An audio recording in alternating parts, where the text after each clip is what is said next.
Welcome to V2T IELTS Listening Forecast. In this test, you will practice a full IELTS listening forecast with audio, subtitle, and answers designed in the Cambridge exam style. The test includes Part 1 to Part 4, just like the real IELTS exam. Get ready, focus carefully, and good luck with your practice.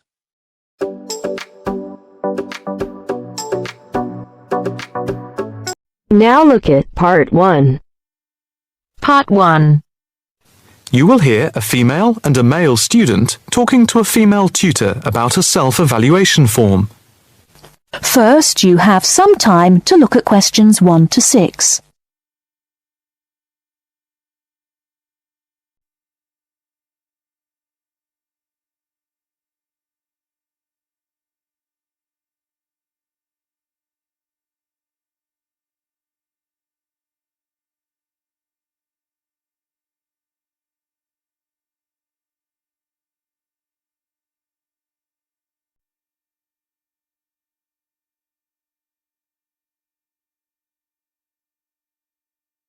Now we shall begin. You should answer the questions as you listen, because you will not hear the recording a second time. Listen carefully and answer questions 1 to 6. Now, Mark and Anna, I have to say that I thoroughly enjoyed your joint presentation on the application of robotics in a non-industrial setting to the group on the 2nd of December, and it is clear that you have both devoted quite a lot of time and effort to it. Have you had a chance to fill in the self-evaluation form for the session? Yeah, we have.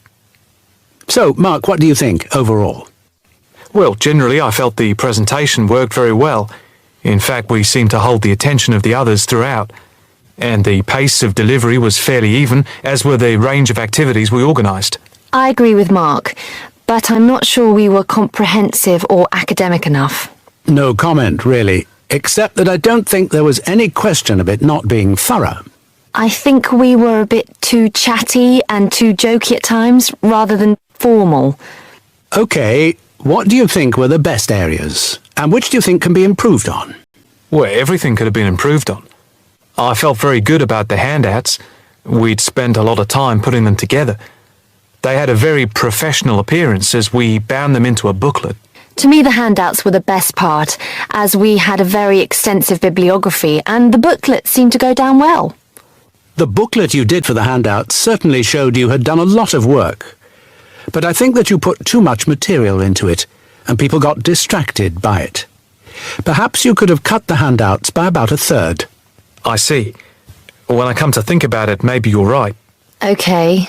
But there were times in the middle of the presentation where things did go a bit astray. I think that was my fault when I got the PowerPoint slides out of sequence and I had difficulty getting back on track. I also think we rated our technical ability too highly, especially when operating under pressure.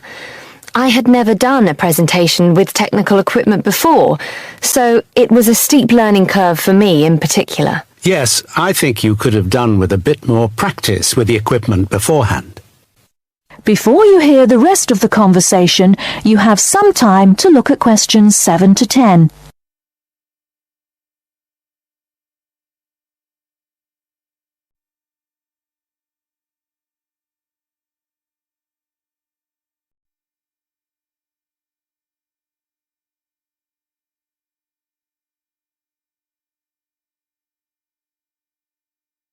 Now listen and answer questions 7 to 10.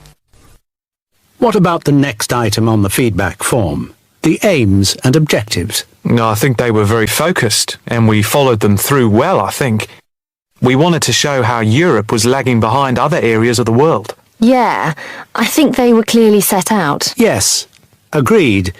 No comment there. The diagrams and charts were appropriate. Yes, I have put that too.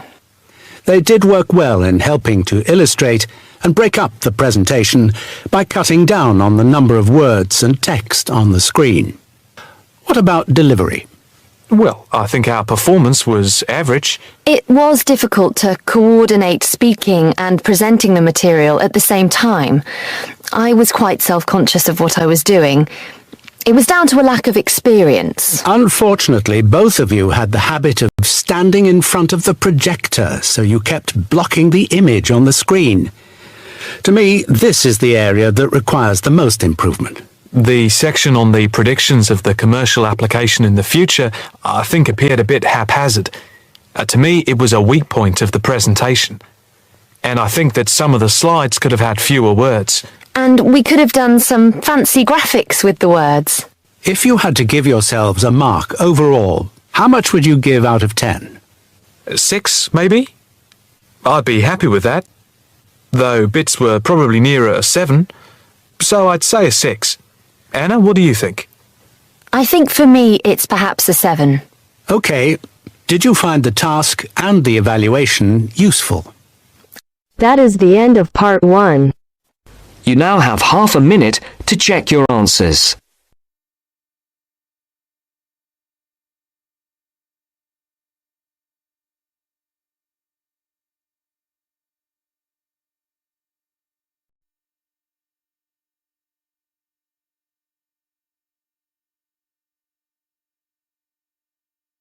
Now turns to part 2. Part 2. You will hear part of an introductory talk on nutrition. First, look at questions 11 to 14.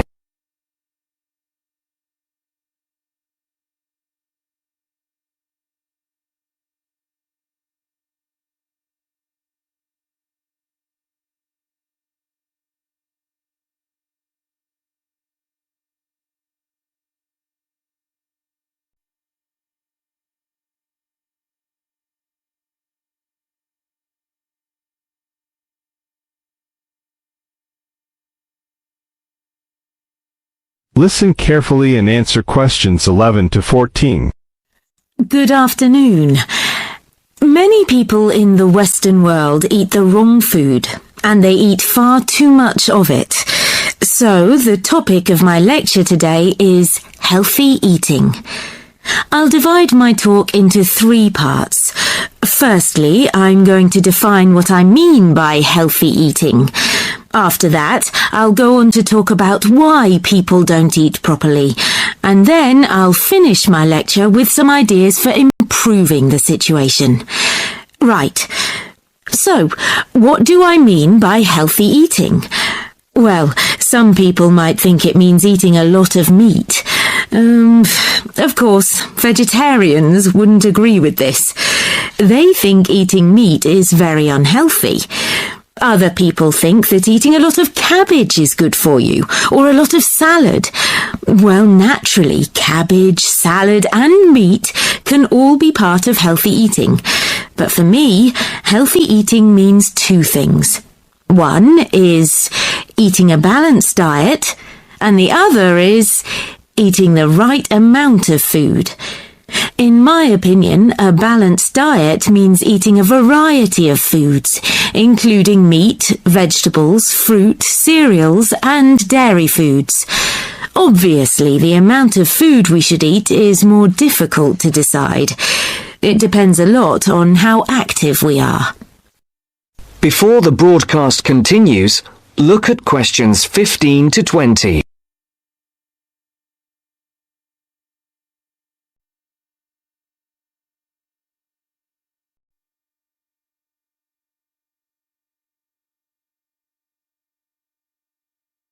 You will now listen to the second part of the talk. Listen carefully and answer questions 15 to 20. Now on to my next point. Why do so many people eat badly? Well, let's look first at having a balanced diet. To have a balanced diet, you have to plan your meals in advance and then buy the right food, and then take time to cook it properly. But these days, people are so busy working that they don't have time to go shopping, so they end up buying fast food at the last minute. Another reason people don't eat well nowadays is that it's actually cheaper to buy food already prepared in a packet. So, people who haven't got much money will buy packet food rather than cook something fresh. And a final reason why people don't eat healthily is that they don't know how to. In my opinion, schools don't do nearly enough to educate their pupils in healthy eating habits. And now to my third and last point. What can we do to solve the problem? Well, I think it can be solved by three main groups: families, schools, and the government. To start with, parents should make sure their children have a healthy diet. Secondly, a lot of schools have self-service machines where their pupils can buy soft drinks, crisps, sweets, and chocolates. I think schools should change what they sell in these machines. Another thing schools can do is make sure that the food they serve in their canteens is fresh and well balanced. And to finish, I'll briefly mention two of the measures I think the government should take to encourage healthy eating.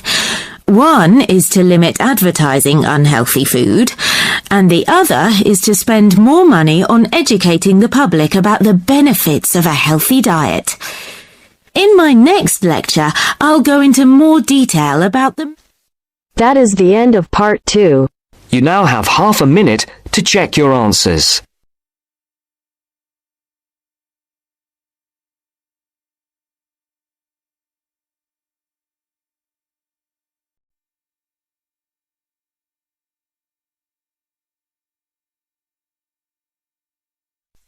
Now turns to part 3. Part 3. You are going to listen to a lecture on language learning. First, you have some time to look at questions 21 to 25.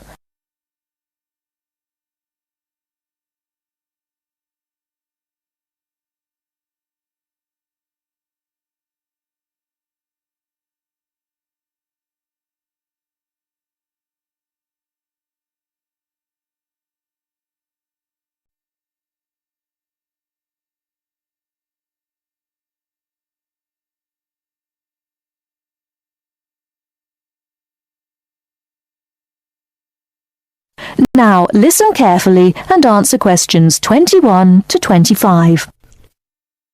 This is the first in our series of lectures on language learning. The topic I'd like to deal with today is what makes a successful language learner? There's been a lot of research into what makes some people learn a language faster than others. In this lecture, I'll summarize the main findings of the research into the subject. There are many factors that influence how quickly one learns a foreign language, of which exposure to the target language seems to be one of the most important factors to consider. It's this factor which determines the speed of learning a language, especially among those people who learn a foreign language outside the classroom. There are more people who did not learn a second language or a third language in the classroom, and I think that understanding how learners successfully learn languages without the help of a teacher can provide us with the key to how to become a successful language learner. Let's look then at the characteristics of a successful language learner.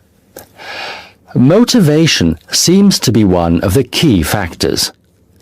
Research into motivation has identified two main types: instrumental motivation and integrative motivation. Instrumental motivation is the kind of motivation that encourages people to learn a language for practical reasons, such as getting a job or passing an examination. Learners with this kind of motivation intend to use the target language as a tool or instrument to help them achieve a goal. Integrative motivation is what encourages learners to learn a language in order to communicate and socialize with others who speak the language. The primary aim for learners with integrative motivation is to use the language to integrate and identify with the community that uses the language. Immigrants, or people who are married to speakers of another language, are motivated in this way. Although most people have mixed motivation, research into language learning and acquisition suggests that integrated motivation produces much better results and is an important characteristic of successful language learners. Before you hear the rest of the talk, you have some time to look at questions 26 to 30.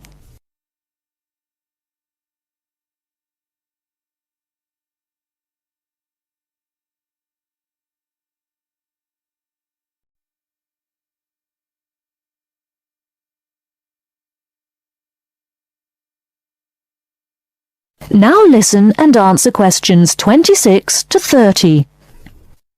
Personality is another important factor in language learning. One does not need to be an extrovert to learn a foreign language, but willingness to experiment and take risks is essential. Introverted or anxious learners who are afraid of making mistakes find it harder to learn a language. Good language learners will try to experiment with different ways of learning vocabulary or grammar until they find the way that suits them best. Language is a complex system. Successful language learners often design complex learning systems to master a language. They think about how they learn and organize their learning accordingly. They develop their own learning style and use a range of learning skills such as efficient revision techniques, systems for learning and organizing vocabulary, the ability to monitor their own speech, and the ability to plan their learning. Finally, age is another major factor to be borne in mind. Children seem to be in the best position to learn a foreign language rapidly and with the best results. Older learners can also be very successful and become proficient at using a language. Adult learners who make decisions about their learning and are independent of the teacher, who are analytical and aware of how they learn, and who take responsibility for their learning, stand a very good chance of learning a foreign language successfully. That is the end of part 3. You now have half a minute to check your answers.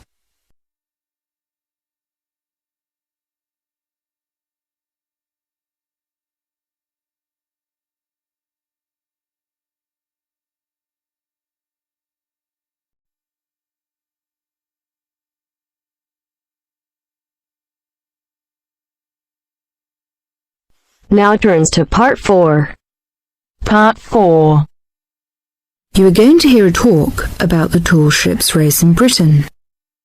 First, you have some time to look at questions 31 to 40.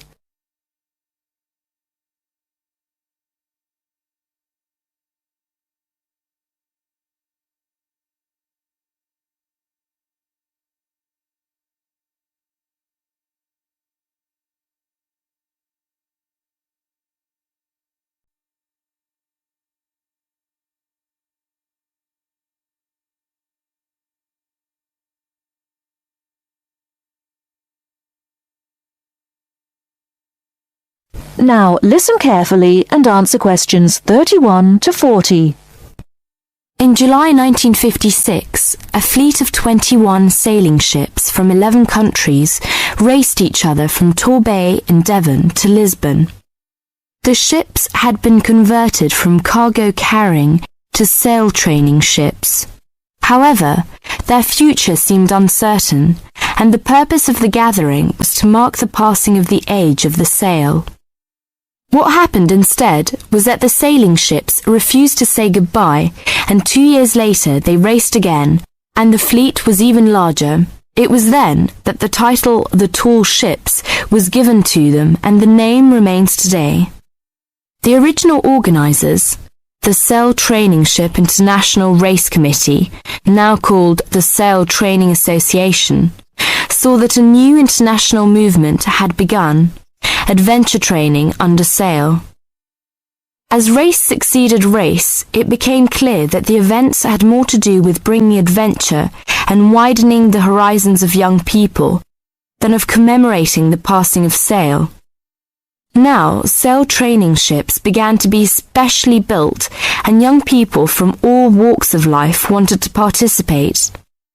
Now, to compete, a vessel has to satisfy just 3 requirements. It has to have a minimum waterline length of 9.09 meters. Half its crew must be between the ages of 16 and 25, and its principal means of propulsion must be a sail. Since 1972, the race has been sponsored by Cutty Sark Scots Whisky, and it has started to attract huge crowds of spectators. In 1984, more than 250,000 people lined the River Mersey in Liverpool to watch the fleet set off. And in 1986, 2 million spectators joined Her Majesty Queen Elizabeth at Newcastle upon Tyne to watch the parade.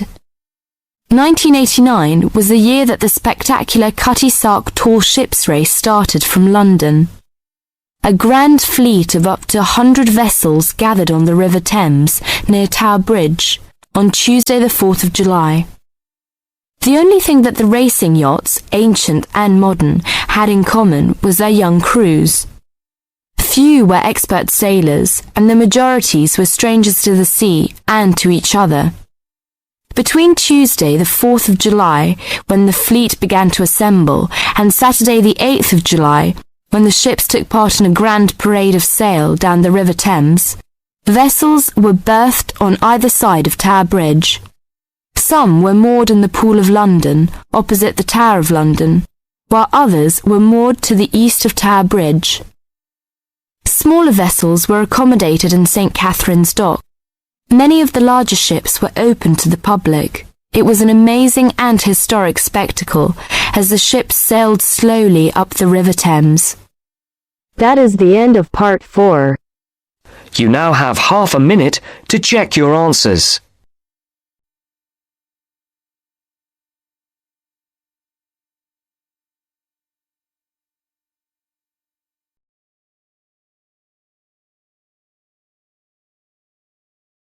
That is the end of the listening section. You now have 2 minutes to review your answers before the test automatically moves on to the next section. Please take this time to check your answers carefully. Make sure all your responses are recorded in the correct places, and review your spelling, grammar, and formatting. Once the time is up, the system will take you directly to the reading section. Please remain seated and stay focused. The next section will begin shortly.